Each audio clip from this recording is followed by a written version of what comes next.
Good morning everyone. My name is Mokshada Datta Kakade. काय तुम्हाला माहित आहे विठ्ठलांच्या कानामध्ये मासे का आहे?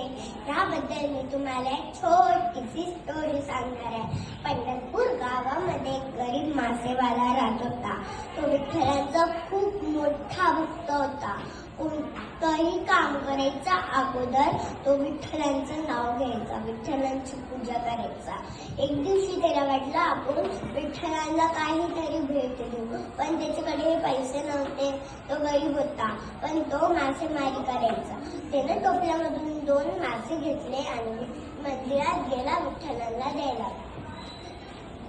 मंदिरात गेला, पण त्याला पुजाऱ्यांनी आज जाऊ नाही दिले, कारण की तो विठ्ठलांसाठी मासे घेऊन आला होता आणि तो मासेमारी होता. मग तो मंदिराच्या पायऱ्यांवरच बसला आणि विठ्ठलांची प्रार्थना करत होता. विठ्ठला, मी तुमचा खूप मोठा भक्त आहे, माझी भेट स्वीकार करा. मग ते विठ्ठलांनी ऐकलं आणि मंदिरातून बाहेर आले आणि ते 2 टोपल्यामधले मासे घेतले आणि कानात धरले आणि बोलले, खरंच तू माझा एक खूप मोठा भक्त आहे. आणि त्या मासेमारीची भेट स्वीकार केली. तेव्हापासून विठ्ठलांच्या कानामध्ये मासे आहे.